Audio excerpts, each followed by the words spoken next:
Olá pessoal, estamos no ar com Você com o Dinheiro de hoje, o seu programa sobre investimentos, fundos de investimentos e sobre os assuntos que permeiam as cabeças e os almoços na Faria Lima. Como de costume, a gente traz aqui para bater um papo com vocês algumas das principais referências em determinados assuntos, para que vocês tirem suas dúvidas, criem suas dúvidas, que é o mais legal, e naturalmente vamos acompanhando aqui no programa ao vivo o bate-papo do chat, para que a gente possa esclarecer e ir cirurgicamente nas dúvidas que vocês têm, compartilham conosco. Então, eu queria começar aqui sem mais delongas. Hoje nós vamos falar com o Ricardo Brasil da Gava Investimentos sobre empresas, sobre IPOs e sobre, por que não, como investir em renda variável. Ricardo, muito obrigado por aceitar o nosso convite. É um prazer tê-lo aqui conosco na bancada. O prazer é meu. Enfim, bacana estar aqui para a gente falar dos papos da Faria Lima, como você comentou. Maravilha! A gente tem o costume aqui, a tradição nesse programa, talvez por isso que a gente não repita convidados, né? Mas a gente tem a tradição aqui no programa de trazer perguntas difíceis para os convidados. E eu queria começar com uma, né? Pessoa física pode entrar em IPO? Pode entrar em IPO, a não ser que seja para investidor qualificado. Tá? Geralmente, uma IPO, assim, não sei se todo mundo sabe o que é uma IPO, é o Initial Public Offering, é quando uma empresa abre capital na bolsa, enfim, quando ela passa a ser listada. Tá? Geralmente, as que a CVM solicita que seja investidor qualificado são empresas que não têm patrimônio. Exemplo, a GX. A GX, quando captou lá 6 bilhões, o patrimônio dela era uma sala comercial no Flamengo, lá no Rio de Janeiro. Então, assim, mas da maior parte das vezes, aí você tem IPOs agora um pouco diferente, né? Você tem duas instruções, tem a 476 e tem a 400. A 400 é pública, é uma oferta pública, né? A 476 você começou a ter ofertas em 2020, 2021, IPOs realmente privadas, não só para investidor qualificado, mas privadas. Nos Estados Unidos, por exemplo, é comum você fazer o lançamento de uma empresa pré-operacional, mas aqui a OGX na época foi uma particularidade, né? Agora que veio a 476 flexibiliza isso. Agora vou mudar minha pergunta então. A pessoa física deveria entrar no IPO? Vamos lá, pensando a longo prazo, eu não faço investimentos a longo prazo, tá? A longo prazo eu acho que não, porque você vê a maior parte delas perdem o preço do IPO e costumam a bancarrota, assim, você vê Espaço Laser saiu, se não me engano, a 17, tá valendo R$2 hoje em dia, Traders Club e várias outras, tá? A própria Raiz, que é uma empresa gigante e tudo mais, saiu a 7,40, acho que hoje em dia está beirando aí os R$4. Então, assim, é uma coisa... Geralmente isso acontece num momento de euforia de mercado, e aí o pessoal precifica esse negócio um pouco mal. Tá? Você vê Pets saiu a 13,75, se eu não me engano. Ela chegou a dar um baita lucro, ela chegou a bater mais de R$20, e hoje, se eu não me engano, está em torno de R$8, alguma coisa nesse sentido. Então, assim, é realmente uma coisa complicada. Eu já trabalho de uma forma diferente, mas a minha metodologia para tudo. Para IPO, para trade em bolsa, em qualquer ativo, que é uma forma estatística. Então eu vejo estatisticamente o que acontece quando uma IPO abre de uma certa forma ou perde o preço e tudo mais. Uma dica que eu posso dar para quem quiser estudar isso, tá? Tem uma tese, uma pós-graduação que a minha tese é sobre a IPO, inclusive. Tá? Mas uma dica que eu posso dar é verifique o preço que saiu a oferta. Para quem gosta de gráfico, não é a forma que eu analiso, mas costuma ser um suporte, uma resistência. Você pode ver a própria Raiz, em quem quiser pegar o gráfico aí, você vai ver que ela saiu a 7,40 a oferta, abriu a 7,50, fechou o dia abaixo. Ela, graficamente, ela bate 7,40, 7,40, 7,40 e não consegue romper. O porquê? Essa é uma informação muito interessante, que é uma informação que não vai estar no gráfico. Porque, assim, foi uma oferta de 6 bilhões, se eu não me engano, tá? E no gráfico você não tem um volume de 6 bilhões, porque ela acontece fora do gráfico, ela acontece no book build do mercado de balcão. Tá? Então você tem a precificação, você tem 6 bilhões ali, mas ninguém está vendo ali no gráfico aquilo. Então você tem um volume de 6 bilhões de reais comprado naquele valor. Outra clássica, a Eletrobras teve uma follow-on, apesar de não ser uma IPO, follow-on é quando uma empresa vai para a bolsa para emitir mais ações. Você teve mais de 30 bilhões, se eu não me engano, a R$42, a Eletrobras ELET 3. Certamente vai ser um ponto de briga. Então acho que já tem um bom insight aí para quem quiser analisar isso com outros olhos. Você comenta justamente desse ponto de olhar algumas estatísticas para as alocações. Como isso se relaciona, por exemplo, com a análise de gráficos ou análise técnica de maneira geral, e o que isso se difere desses pontos de análise técnica e análise gráfica? Se difere totalmente. Eu não olho gráfico, por exemplo, e também não olho fundamento. Eu realmente, falando de IPO, por exemplo, eu comecei a fazer uma estatística de que quando a empresa abre em alto, abre não sei o que lá e tal, ela costuma subir. Quando abre em queda, então assim, de acordo com a abertura dela, eu invisto, mas para fazer um trade de curto prazo, não é para aplicar e segurar. Eu fiz uma estatística passada que não é mais uma regra hoje, tá, gente? Bem claro, não é uma regra hoje em dia, mas até 2016...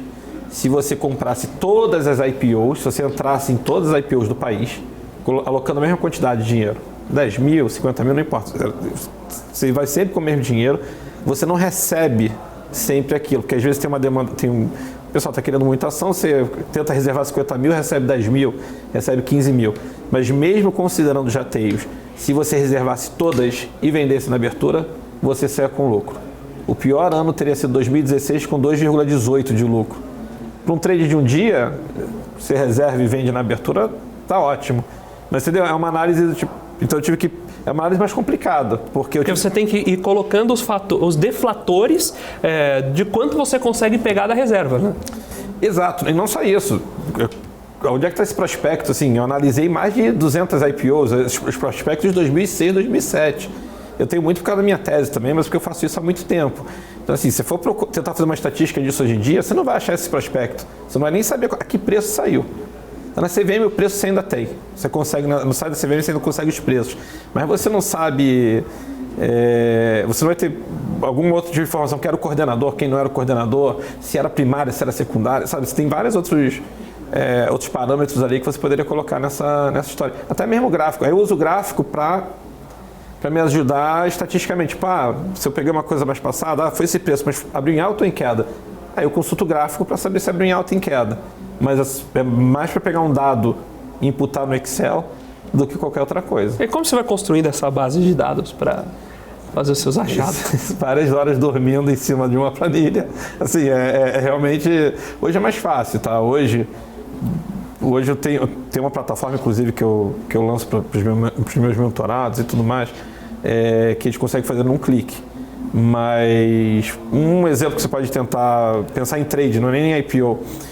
O que acontece se você comprar Magalu? Magalu está desabando, tá? Mas se você comprar ela todo dia, a menos 2% e vender no fechamento, será que dá certo? Eu já calculei, eu ensino você a fazer isso no Excel. Você vai pegar uma plataforma gráfica, exportar para o Excel e você fazer esse cálculo. Só que, fazer uma ação você demora ali 1 minuto. Como é que você descobre 50, 100? Eu criei uma plataforma que você já consegue isso tudo de uma vez só. Tá? Eu clico ali, em 2 minutos já tem o resultado. Magalu, por exemplo, se você comprar ela a menos 2% todo dia e vender no fechamento, não é todo dia que ela cai 2%. Então, não é todo dia que você vai conseguir comprar. Desde o início do ano até hoje, você teria mais de 70% de lucro. Ou seja, você vai compondo essa base de dados com essencialmente preço, mas não está vinculado ao conceito de análise técnica de que o preço registra tudo. Muito pelo contrário, você vai caçando esses eventos. Sim, não tem... Até a plataforma serve, a plataforma de análise gráfica serve para me dar os dados, mas não tem a ver com formação de candlestick, martelo, bandeira. Até tem um autor bem famoso, Gregory Morris, tá? Quem quiser depois me adicionar no Instagram, que eu posso passar o link do livro dele, que é um livro muito interessante, que é um livro onde ele pegou mais de 200, 300 padrões gráficos, martelo, homem enforcado, bebê abandonado, para quem estuda análise gráfica, são figuras famosas, tá? E ele testou em mais de 7 mil ações nos Estados Unidos. Tá? Ele tinha mais de 17 milhões de dados de dias e horários e tudo mais. E aí você começa a ver que o martelo, que todo mundo fala que funciona, você tem 42% de acerto de chance. E com risco retorno negativo. Então você começa a ver que tem algumas coisas hoje em dia que não funcionam. E aí você pode inclusive usar análise estatística para isso. O que seria? Eu não estou falando que o martelo funciona, não vou discutir aqui com a análise gráfica. Mas por que eu não uso então para saber se talvez funcione em Petrobras, em Vale talvez não funcione? Você pode, estatisticamente, você pode vai dar mais trabalho. Você vai ter que chamar um programador, vai ter que pegar a plataforma, alguma coisa, e falar o que acontece quando aparece um martelo em Petrobras. Nossa, você tem 70% de acerto. Pô, em Vale você tem 40%. Então em Petrobras, quando apareceu, eu sou o primeiro a falar, pô, adoro análise gráfica, tô comprando esse negócio. E na outra eu vou falar, opa, tô fora, entendeu? Tipo... Você consegue usando essa base de dados, mas você vai modelando novos testes de estresse para aquele cenário. Sim, essa é a parte chata, que assim... Você tem que criar um insight, o insight vem de fora, você vai usar a base para testar os insights, mas a base ela não te automaticamente cria os insights sozinho. Ah, não, a base em si não faz nada. A base hoje você pega uma plataforma de análise gráfica boa e tudo mais, você tem os insights ali você tem dado lá minuto a minuto. O problema é como é que você depura isso, né? Como é que você...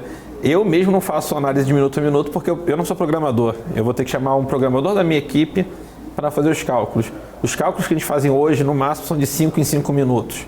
Então eu consigo alguma coisa nesse sentido. Mas mesmo que você não seja programador, um exemplo desse que eu falei de cair o X% e vender fechamento, aí é relativamente fácil fazer esse teste. E foi assim que eu comecei. Por quê? Porque antigamente só tinha essa base de dados na B3. Eu não tinha programador. Você não tinha plataforma tão boa para te dar esse tipo de base. E aí na B3 você tinha uma base que era gratuita, inclusive só você ir lá em cotações históricas, alguma coisa assim, tá? Que ele te dá OHLC. O é Open, H é o High, L é o Low e C é o Close. É abertura máxima, mínima e fechamento. Então assim, com uma base simples dessa, você já consegue fazer um insight desse de Magalu, por exemplo. Ou você conseguiria fazer um insight até mais simples, comprar fechamento e vender abertura. O resultado não vai ser igual para todo mundo. O que eu acho, talvez eu tenha dado um clique que as pessoas não costumam fazer, eu não estou falando que isso vai ser para todo mundo. Eu vou descobrir que talvez comprar fechamento e vender abertura funciona para um ativo X, mas para o ativo Y ele não funciona. O que eu falo muito para as pessoas que eu dou aula, é que é bom você encontrar estatística tipo acima de 70% ou abaixo de 70% ou abaixo de 30%. Que 50% não serve. A pessoa fala, pô, mas abaixo de 30% você vai operar alguma coisa que tem 25% de chance de acerto? Sim, porque é só você inverter a operação. Se você está falando de compra e venda, se tem 25% de chance, então você vende e compra, vai virar 75% de acerto. Quando você olha a estatística, geralmente quando você faz testes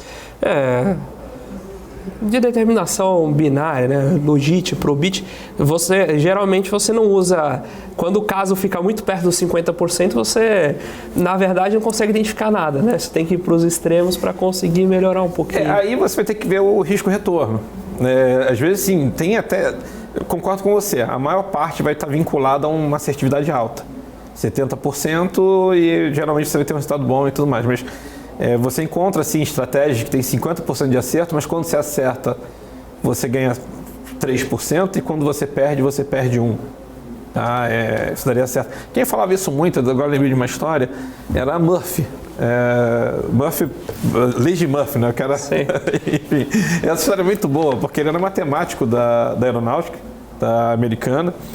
E aí se você for estudar um pouco sobre teoria dos jogos e estatística para trade, você vai ver que parte dos teóricos falam que é como se fosse um jogo que você teria 50% de ganho e 50% de perda. Outros falam que não, que por causa dos custos você teria 48%, 47% de ganho, porque você tem custo embutido ali e você não sai no 0 a 0 se você ficar no 50%. E o Murphy na época falou uma coisa muito interessante. Ele falou que não, que você tem, se eu não me engano, 60% de perda e 40% de ganho.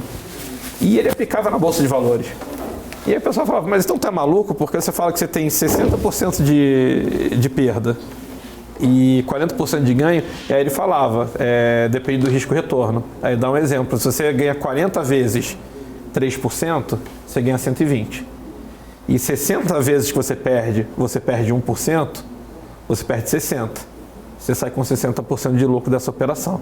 Então, assim, até a Murphy, mesmo com assertividade ele falando que a assertividade era menor, aplicava na Bolsa de Valores e imagino que devia dar certo para ele, né? Que na prática a gente está falando de valor esperado, né? Não adianta, você pode até apostar contra a probabilidade desde que o valor esperado seja positivo. Agora tem uma... eu gosto...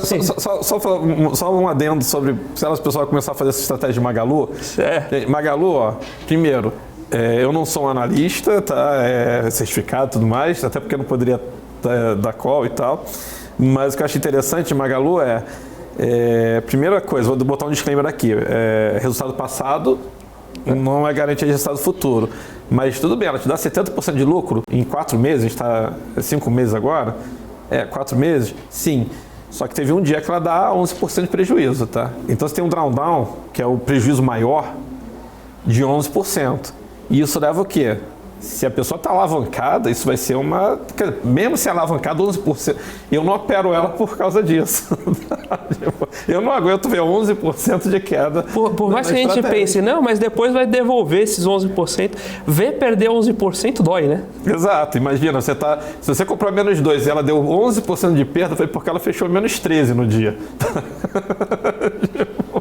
Eu ia estar desistindo. A parte boa da análise estatística também é essa. Você não fica na frente do computador passando sufoco. Assim, você não fica ali, se o mercado está caindo, não sei o que lá. Então agora mesmo meu robô está operando ali as estratégias que eu tenho e eu nem estou olhando o mercado. E você está aqui agora. E eu estou aqui agora com você. Exatamente. E é ao vivo, né? Às vezes o pessoal fica com dúvida, não, é ao vivo, pessoal, estamos aqui ao vivo. Então se você mandar sua pergunta, a gente vê seus comentários. Eu estou vendo ali o Helder, que chegou, ele falou que chegou atrasado, mas ele chegou no horário, porque ele chegou antes do nosso programa, então tá maravilhoso. Tem ali o Regis Andrade, inclusive, falou que ele não é que ele opera Magalu, ele tem Magalu há um tempo e tá só no lucro. Tem gente que deu essa sorte. Eu conheço muita gente que comprou Magalu e só no prejuízo. O Emerson Duarte ali falando que tem até um cafezinho na bancada hoje. Você vê, Emerson, estamos aí ganhando prestígio, né? O Boi da Bolsa, melhor programa da BBC, mas só ganha like se mandar aquele abraço Raizen para Macapá, no Amapá. Boi da Bolsa, Macapá, forte abraço para vocês. Agora, tem uma estatística, tem um ponto, que eu gosto muito de análise fundamentalista, né? E gosto também de econometria de maneira geral, gosto muito de olhar probabilidades desde sempre. E uma coisa que eu gostaria de brincar, mas nunca fiz o teste, é o uso de lançamento de balanço para operar.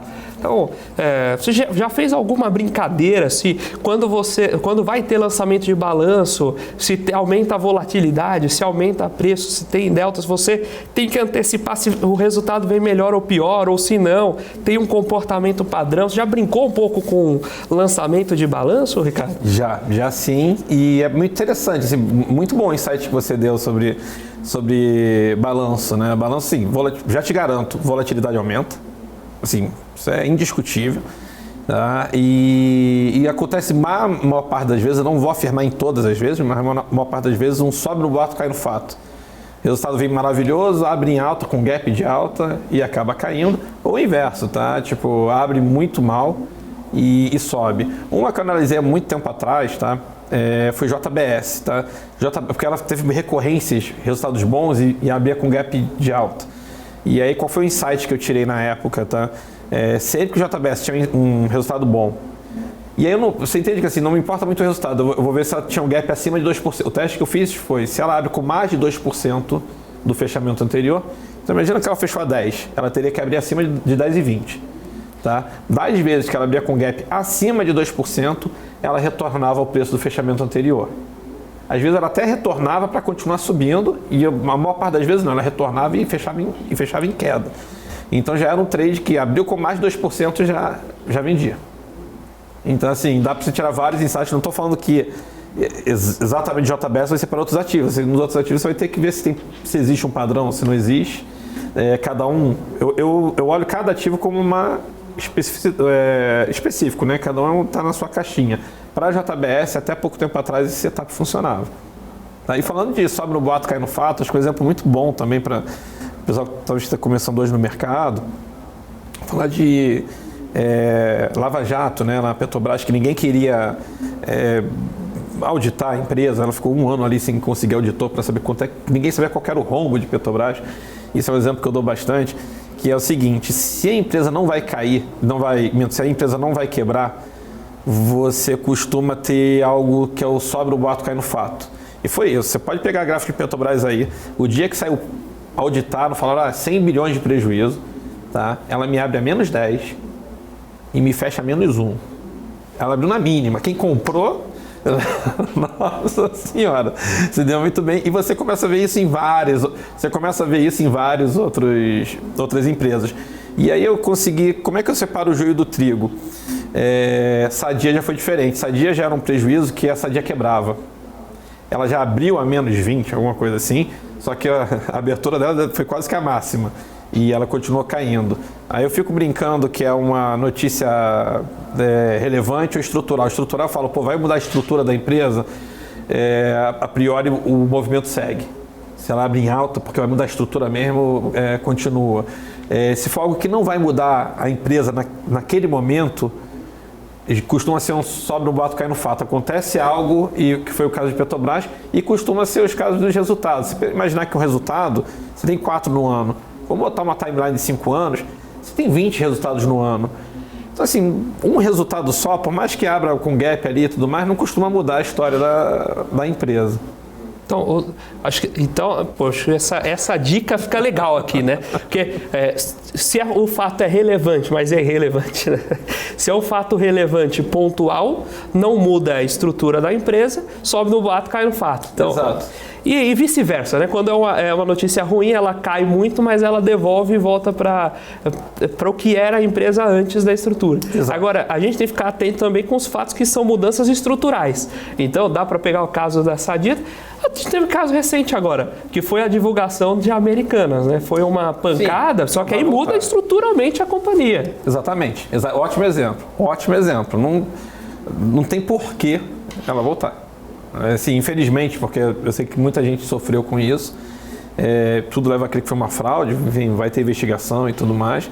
Mas acho que foi um ótimo exemplo. Americanas, por mais, ela pode até bater talvez R$2, R$3 de novo e tudo mais, mas não acho que mudou a empresa. A empresa agora já era endividada, agora mais endividada ainda, enfim, não vai pagar dividendos tão cedo, por exemplo.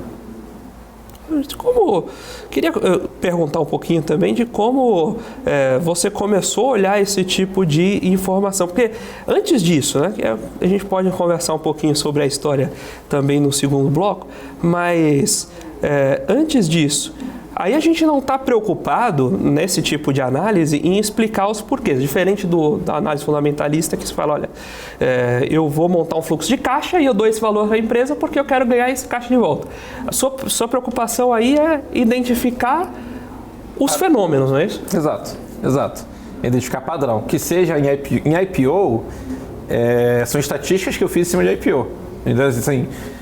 Então, assim, identifiquei um padrão de IPO que não funciona mais, que era o de flipar, né?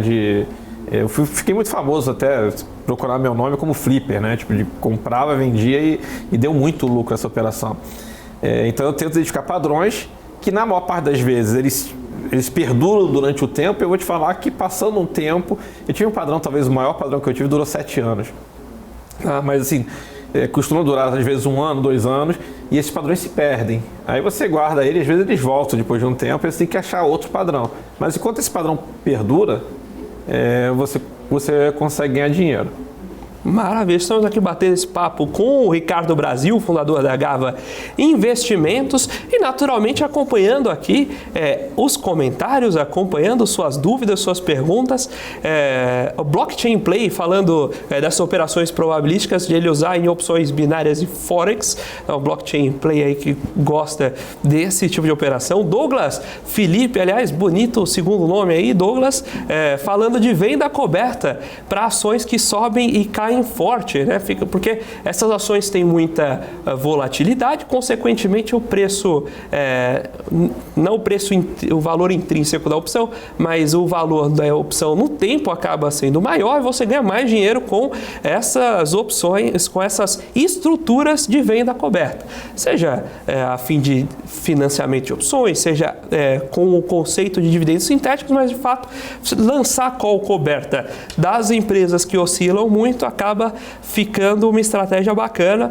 Muito bem ali, Douglas. Emerson Duarte aqui. Depois dessa, de a gente ter café aqui na bancada, a ação Coffee 3 vai para as alturas, né? Imagina se durante toda a programação da BMC a gente toma uma xícara de café como essa, naturalmente a Coffee 3 vai explodir.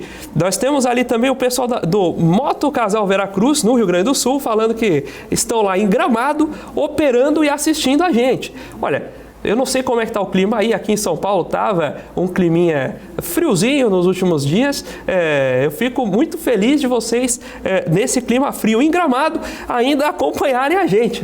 Parabéns pelo esforço, pela dedicação. E você que está aí, ainda não mandou seu comentário, tirou sua dúvida, deixe seu comentário, sua dúvida aqui no chat, mas sobretudo não se esqueça de deixar o like. Mande o seu like, faça a sua inscrição, você que está chegando agora, para não perder mais nenhum Você com Dinheiro. Agora nós vamos para um breve intervalo e daqui a pouquinho a gente volta com o segundo e último bloco do Você com Dinheiro de hoje.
BMC News, informação que gera valor. Olá pessoal, estamos de volta aqui no segundo bloco do Você com Dinheiro de hoje, batendo papo com o Ricardo Brasil sobre alguns insights que a análise estatística, probabilística dos últimos trades pode trazer para a gente provocações que a gente pode tentar usar para o futuro. Naturalmente, não necessariamente os padrões passados se repetem no futuro, mas no mínimo é uma provocação, a gente pode tentar brincar e testar um pouquinho de tudo isso. Tem eu dou aula de análise de ações, enfim, e eu sempre provoco os alunos com a leitura do IPO. Olha, dá uma olhada se é primário, secundário, se o cara está saindo da posição, se ele quer dinheiro para investir na empresa, etc. Mas você já fez esse teste aí? Já viu se emissão primária ou secundária no IPO faz diferença no retorno quando a empresa vai ao mercado de fato? Pô, é um ótimo insight, tá? E eu achava que ia achar alguma coisa nisso. Aí, como é que você faz isso? Você para lá na tabela, dorme vários dias em cima da tabela.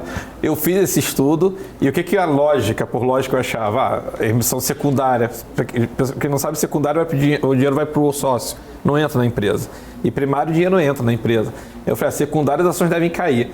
E não, tá? Não tem diferença entre emissão primária e secundária. Exemplo, Pets. Pets foi uma oferta de mais de 2 bilhões de reais, acho que foi 2 bilhões e meio, onde 1 bilhão e 800 foi para o bolso dos sócios, tá? Entrou na empresa 200 milhões, 300 milhões. De uma oferta de 2 bilhões, entrou 300 milhões na empresa. Primeiro dia deu 17%. A gente está falando também de uma estatística, enfim, para curto prazo, tá? É isso, para o primeiro dia, para o segundo dia, se você perguntar 2, 3 anos, por acaso o PET sair 2, 3 anos está caindo, mas acho que as primárias também estão. De longo prazo eu não cheguei a fazer essa estatística, mas para curto prazo eu te falo que não tem diferença nenhuma entre ser primária ou secundária. Tem o pessoal comentando blockchain play. Tem uma correção aqui, eu falei que o Blockchain Play gostava de Forex, mas ele não gosta. Então eu tinha entendido errado a mensagem anterior. Desculpe, Blockchain, eu não quero, longe de mim, buscar ofendê-lo. Blockchain Play gosta de operações de DeFi, finanças descentralizadas, e daí o nome. Tem aqui também o Regis Andrade passando sempre ali na nossa timeline. E temos ali uma boa tarde a Danila Miller, mandando uma boa tarde, né, para a gauchada, e o Moto Casal, lá Vera Cruz, no Rio Grande do Sul, perguntando para o Ricardo se ele opera índice e dólar também. Então, eu só opero coisas que eu consigo colocar no Excel que me prove que existe uma estatística. Eu era muito contra operar dólar e índice porque eu já operava tudo em mercado à vista, tá? Eu opero muito mercado à vista, ações. E não tinha achado nenhum padrão em índice nem dólar. Agora eu opero o índice, inclusive foi no grupo dos alunos ali que um aluno descobriu e eu validei também, foi muito interessante. Nos últimos, se eu não me engano, posso estar errado aqui, mas se eu não me engano, nos últimos 40 vezes que o índice Bovespa, o índice futuro, tá, gente, subiu mais de 1,5% antes da última hora, então a gente está falando, ele fecha às 6 da tarde hoje, tá? Se às 5 da tarde ele estiver acima de 1,5%, você compra, passada, não é uma indicação isso, mas enfim, você compra que no fechamento ele fecha melhor. Das 40 vezes, 36 acertos e 4 erros. Então a gente está falando de 90% de chance de acerto. Tá? No passado não significa que você vai ter essa estatística no futuro, tá? Mas no passado, você pegar as últimas 40 vezes que o índice Bovespa estava subindo mais de 1,5%, tá? Na última hora ele fecha bem, fecha melhor ainda. Inclusive eu sou o maluco que comprei, a última vez que aconteceu, ela subiu 4, ela estava subindo 4 e fechou 4,3. Foi a maior alta dos últimos 6 meses. Quem quiser vai no gráfico e comprova. Aqui, de novo, né, quando a gente está falando da análise fria da estatística dos preços e comportamentos, existe uma série de fatores que estão por trás e a gente não está esperando explicar esses fatores, né? Pode ser que, sei lá, quando o Ibov sobe, no fechamento você precisa fazer posição. Eu já ouvi algumas, assim, eu não me preocupo em achar um motivo, tá? Mas assim, tem várias pessoas que falam, eu sei por que isso acontece, Ricardo. Porque quando está subindo muito, na última hora ainda e tudo mais, o cara que está vendido tem que se estopar no fechamento. Então, o cara está operando vendido descoberto, que ele teria que fechar. E aí, impulsiona cada vez mais a alta. Faz sentido, mas eu não sei o que é, eu só sei que acontece. E que quando acontece, eu sei duas coisas. Que acontece e quando acontece eu opero. Então, são as únicas duas coisas que eu sei. E que o drawdown não é... Você teria ganhado mais de 9 mil pontos, tá? O pessoal de BMF adora falar em ponto, né? Tipo, você teria ganhado mais de 9 mil pontos nesse trade. Você falou, pessoal da BMF, né? Que antigamente as bolsas eram separadas, né? Você tem a B3, você tinha... Hoje em dia até CETIP é junto, né? Até renda fixa é o mesmo bolo, mas antigamente não. Você tinha a BMF, que é operar derivativo, e a Bovespa para mercado à vista. E nessa linha você não faz esse tipo de análise, digamos, esses estudos, essas brincadeiras com o mercado derivativo também, porque você conseguiria, entre aspas, alavancar a sua posição comprando ao invés de comprar a ação, comprando a opção, por exemplo, que você identificou o padrão de alta, né? Isso eu fiz 2 vezes, tá? Nas 2 últimas eleições, num trade de eleição. Tá? O que eu verifiquei um tempo atrás, tá? Mas é uma estatística muito fraca, tá, gente? A gente está falando de 6 eleições só. Se você jogar um dado 6 vezes, é provável, não vou falar que é provável, mas é mais fácil ser 6 vezes o número 6 do que 100 vezes o número 6. Nas últimas 6 eleições, se você comprar Petrobras na segunda, o fechamento, tá no fechamento, segunda, terça, quarta, quinta e sexta, antes do primeiro turno, e vender na abertura, depois do primeiro turno, Petrobras dá lucro. E aí eu falei, por que não fazer isso com opções? Eu falei, opa, por que não fazer isso com opções? Aí assim, tem um trade famoso, tem até no canal isso e tudo mais. Quem quiser tem o canal que é o Gava, enfim, só procura Gava, Ricardo Brasil, você acha ali. Em 2 eleições atrás, a gente está falando de 2014, nem lembro, mas estou mal de conta aqui. 2018, é isso? Acho que foi 2018, eu coloquei 100 mil reais em opções, viraram 400 mil. Então a gente está falando que deu 400% essa história. Tá, na última já não foi tão assim, deu certo também, tá? Só que as opções já estavam gordas e tudo mais. Eu coloquei 150 mil, viraram mais 125, virou quase 300 mil. Deu quase 100%. Tá? Então assim, não acho que é uma coisa legal para você levar isso como, nossa, próxima eleição eu vou fazer porque eu já ganhei um dinheiro, então eu pego parte do dinheiro que eu ganhei, acaba sendo gerenciamento de risco para mim. Mas para quem está olhando de fora, eu acho muito legal você ver mais o insight que isso te dá do que esse trade especificamente. Eu preferia que fosse 100 eleições com 80% de acerto e não 6 eleições com 100% de acerto. Eu colocaria talvez até mais dinheiro se fosse 80% de acerto em 100 eleições ali. E aí sim foi onde eu usei derivativo para me alavancar assim. Mas dá para treinar um pouco para puxar mais eleições, dá para pegar a base americana que tem 140 anos de eleições. Tá aí, entendeu? Esse é o trabalho que é complicado. E qual que é o problema desse trabalho? Não é uma coisa muito automática. Assim, por mais que eu tenha programador na minha equipe, eu não chego programador calcula isso. Senão, eu tive que ir no Wikipedia para achar as datas das eleições. Inclusive, você descobre que uma delas, a votação era uma segunda-feira que era feriado, o mercado abriu numa terça, às 2000 e bolinha. Tipo assim, você descobre algumas coisas até curiosas, na verdade. Mas é uma coisa que você depende muito de você ir lá e catar o dado. E esse dado não tem nem gráfico. Então, assim, quer dizer, o dado das cotações você tem. Mas quando é que foram as eleições? Quais são as datas? Aí você tem que fazer um trabalhinho ali que é um trabalho, de fato. Mas que bom que a gente consegue ser recompensado por esse trabalho. Você comentou um pedaço importante aí que, ano passado, você falou de gestão de risco.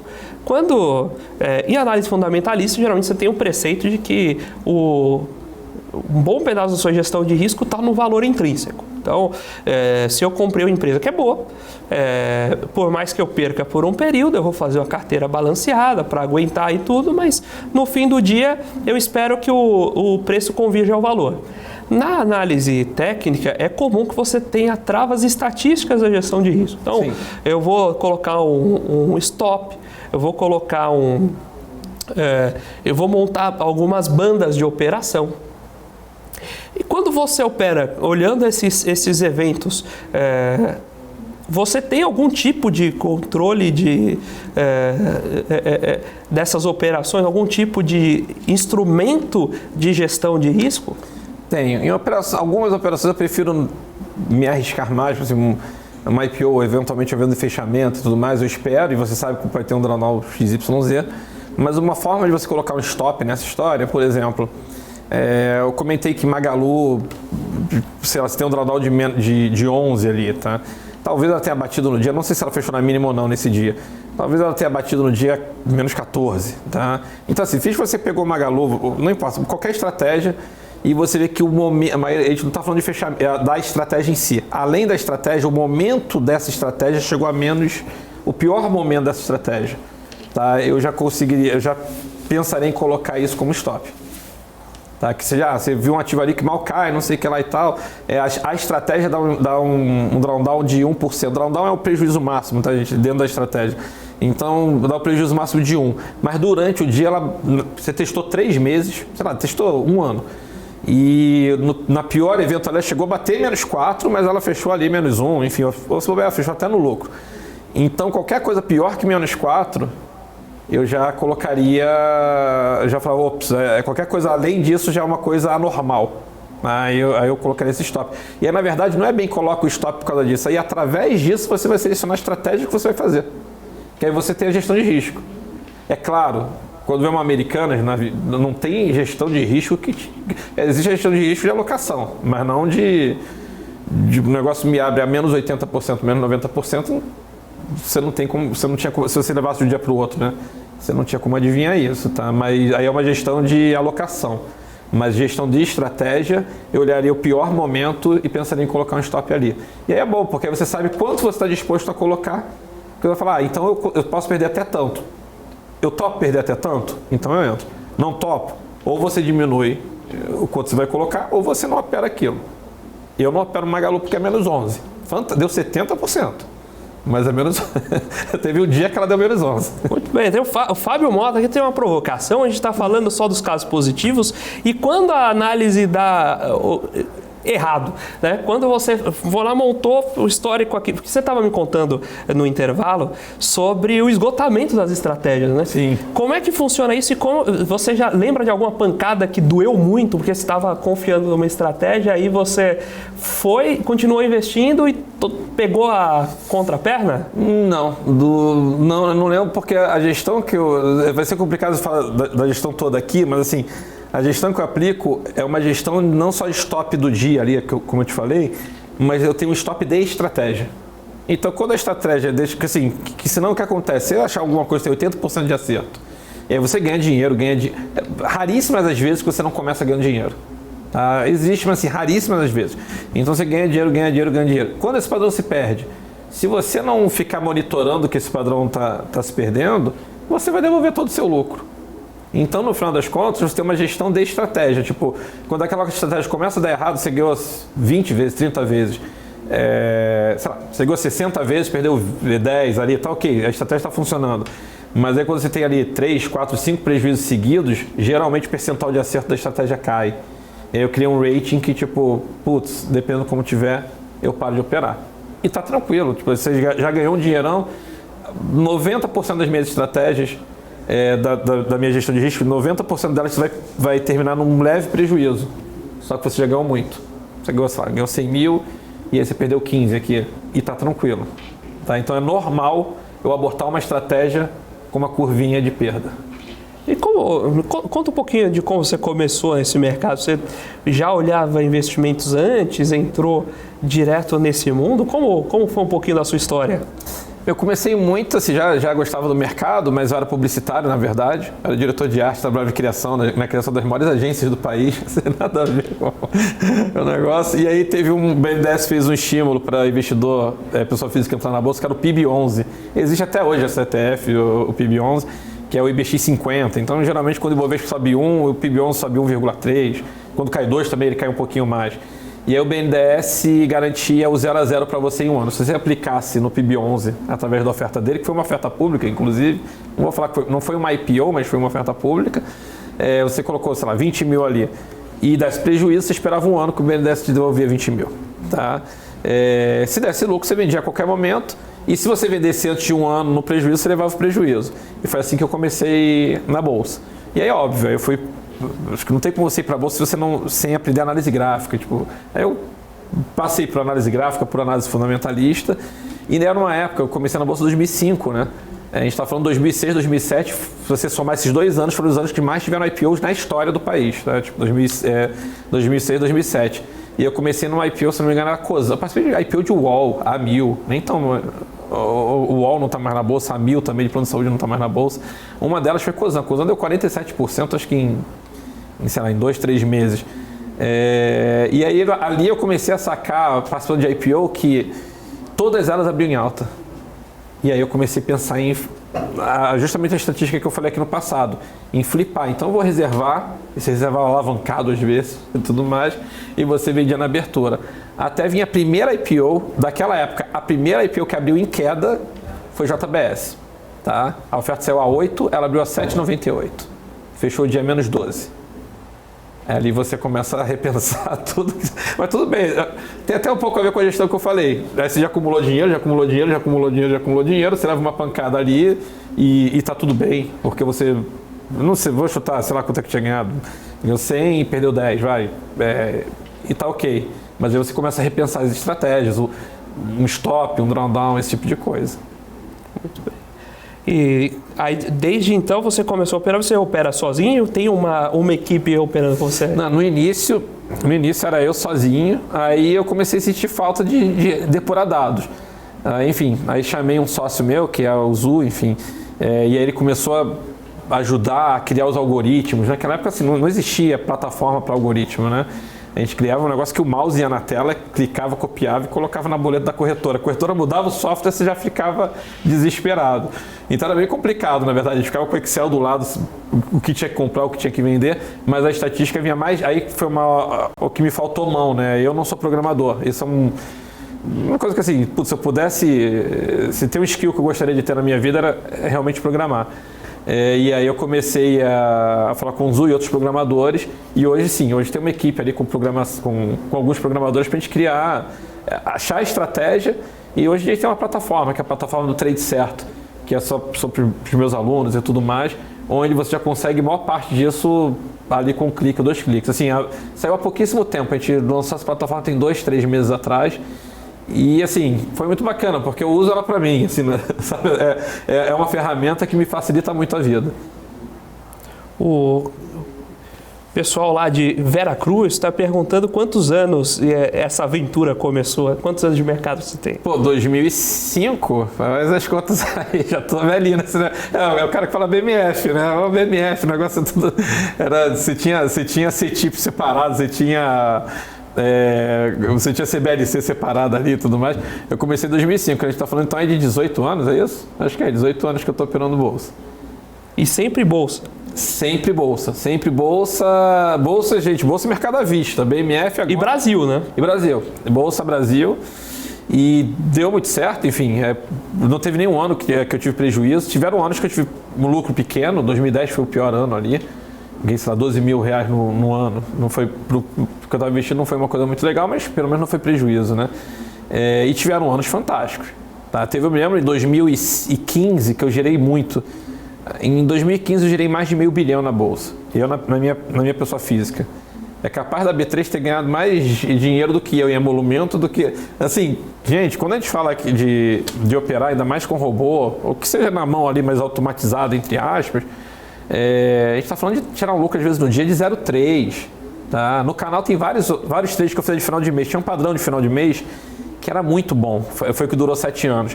Eu operava maior, eu operava ali 10 milhões e tudo mais, 8 milhões. Às vezes eu estava operando 8 milhões para tirar 50 mil no dia.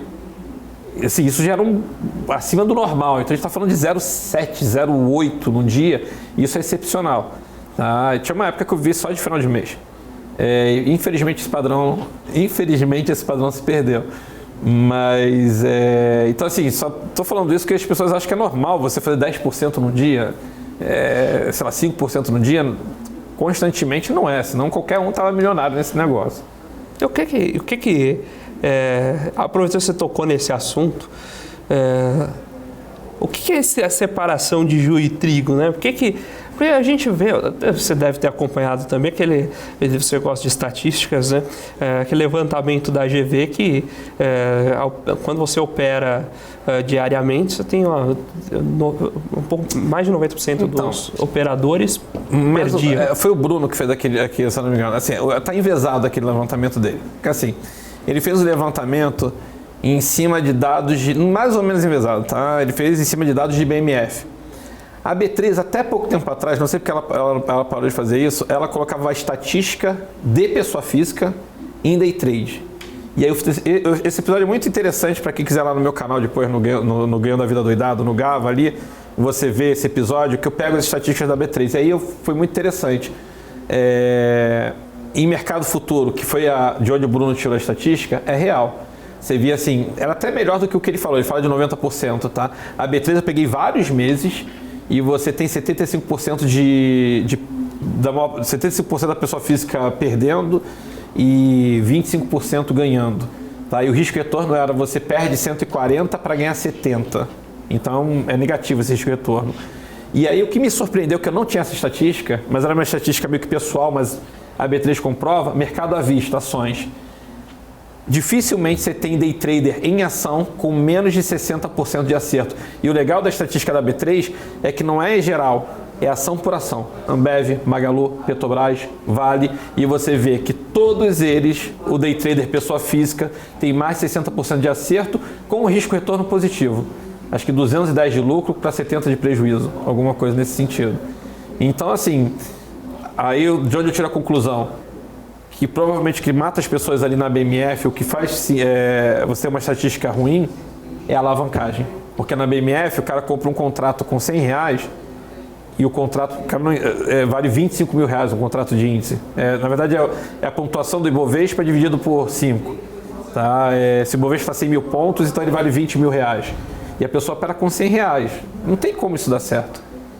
E eu acho que mercado à vista, eu acho que eu comecei com o pé direito sem querer, mas eu comecei com o pé direito lá atrás por causa disso, assim, não tinha BMF, nem se falava e tudo mais, você tem uma alavancagem menor, você não vê uma corretora te dando 200, ele está falando que a BMF tem uma alavancagem de 200, 300 vezes, às vezes até mais, você não tem alavancagem de 200 vezes no mercado à vista, em Petrobras, quando muito a corretora te dá 10 vezes ali de alavancagem.